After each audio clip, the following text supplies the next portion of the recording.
Welcome to Mises Weekends. I'm Jeff Deist, and you may recall that a couple of weeks ago we did a show about the myth of democratic consensus. In other words, the increasing realization by people on both the left and the right in this country that democratic elections per se are not valid simply because one side or the other manages to get a few more votes for a preferred candidate. And we also discussed how the concept of social contract theory is bunk. In other words, just because we live in the geographical confines of America does not mean that we somehow implicitly agree to abide by the outcome of democratic elections. So the real point of this weekend's show is not just that democracy creates bad results in society, ill libertarian results, because voters go out and vote themselves other people's money or other people's stuff. The point of this weekend's show is that democracy is fundamentally and inherently incompatible with human liberty. In fact, true democracy is found in the marketplace, where we go out and deal with each other as voluntary actors. It's never found in force and governance. So this weekend we feature a relatively short clip, about 10 or 12 minutes, of the great Hermann Hoppe as he discusses portions of his book, Democracy, the God That Failed. And of course, Hoppe is entirely correct. In the early 21st century, it is actually the democratic voter who may well be the greatest threat to liberty in our lifetime. So stay tuned for a great talk with Dr. Hermann Hoppe. Something that I have dealt with extensively in my book, Democracy, the God That Failed, where I make an attempt to rehabilitate traditional monarchies as compared with democracies, not so much in order to show that that is the non plus ultra, but to show that monarchies are relatively superior over democracy, traditional monarchies. Again, if you look at history, what we see there is, of course, the time when monarchies were basically abolished or became merely ceremonial institutions, that is, after World War II, and compare that with a time when traditional monarchies were, so to speak, the dominant form of government, that is, before the outbreak of World War I, and even more so, of course, before the outbreak of the French Revolution. The facts are clear. The democratic world that we have now, 20th century, is of course wealthier than the monarchical world of the 19th and 18th century. The question, however, is that because of democracy, or is it in spite of democracy? And you know, the standard line that we hear, of course, is it is because of democracy. Because democracy is, of course, the greatest of all inventions. Interestingly, by the way, this is a very new phenomenon that people believe in this nonsense. If you go back in all of political theory, you don't find a single major thinker who had ever thought more about democracy than democracy being some sort of moderate communism. So it was always considered to be the most lousy of all political organizations. It could possibly only work in very small places. Even Rousseau, the most fanatic advocate of democracy, thought that could only work in small places because in small places everybody would control all the other people, and the instinct of people to loot the property of people who have more than themselves could be curtailed by this direct social control.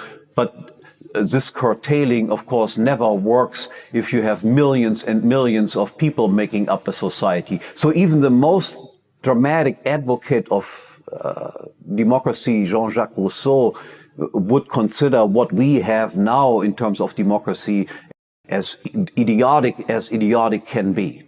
So now, only one argument to show you how wrong this interpretation is, that the transition from monarchical governments to democratic governments is responsible for the increase in wealth. My thesis is, if we would have retained traditional monarchies, we would be infinitely richer now than we actually are.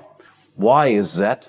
From an economic point of view, the transition from traditional monarchs to democratic rulers is nothing else but the transition from somebody who regards the country as his own property to somebody who regards the country as something of which he is the temporary caretaker. He is not the owner, he just takes care of it for a certain period of time.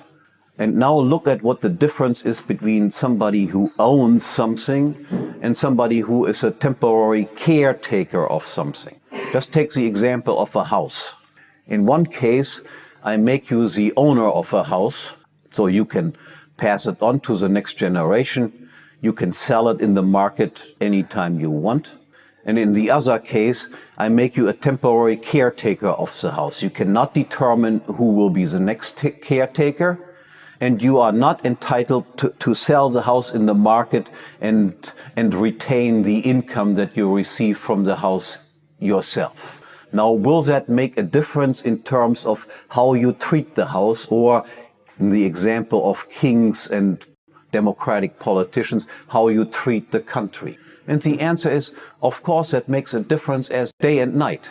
In one case, as an owner, you are concerned on the one hand, yes, of course, I want to get high rental income out of it, but my second concern is always, what will, as a result of getting rental income out of the house, occur to the value of the stock of the house, because I could sell it at any time in the market. You would not want to engage in capital consumption, for instance. You would not want to increase your rental income at the expense of a more than proportional drop in the value of the house. You also are by and large interested in passing on to the next generation something that has at least retained the value, is possibly even more valuable than when you inherited it. This is what most parents do. What do temporary caretakers do? Temporary caretakers don't own the capital stock. Their interest is, I have to draw as much of current income out of this piece of capital, regardless of what will happen to the value of the capital stock. Even if the house afterwards is a ruin, but I have drawn a tremendous income out of it, then from my point of view, this is of course a great advantage. I must loot the country as fast as possible, because what I don't loot now, I will not be able to loot in the future. The king does not have an attitude, I must loot the country as fast as possible, because if I don't loot it as fast as possible, I will not be able to do it in the future. As a matter of fact, if he doesn't loot it as much, the value of his country will be higher and his heirs will get something better.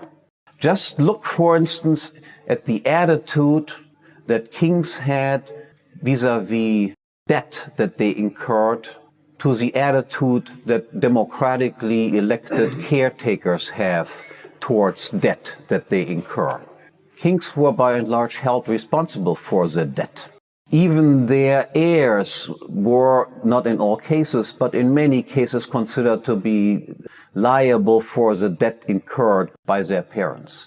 They had mortgaged some of the property, and people were standing there to take it away from them if they wouldn't pay up the debt. That did not prevent them to increase their debt, especially during wartime, but during peacetime they usually drew down their debt. If you look at democratic politicians, the total debt goes up in wartime and in peacetime. They are not personally liable for it. There are always some suckers in the future that are liable for it. You would be literally stupid if you don't go continuously into debt, as our politicians of course all do, because the money that you take in, you can give out, you make plenty of friends, and in the long run we are all dead. Who cares what happens in the future? So democratic politicians are short-run people. They are like little children. I have to have the fun right now. Whereas kings tend to be behaving more like adults do. That there are sometimes exceptions, I will not deny, but there is a fundamental structural difference. If we would have never introduced democracy, but would have stayed and kept traditional monarchies, strong powers of the monarch, our standards of living would be infinitely higher than they currently are. To this result, you can also only come if you use economic theory. An historian would never come up with this idea. An historian just simply looks at 19th century poor, 20th century rich, 20th century democracy, 19th century monarchy, accordingly, monarchy crap, democracy great. That's it. That's how historians operate, and I'm telling you, for somebody interested in economic theory, history is a minefield of ridiculous interpretations over and over and over.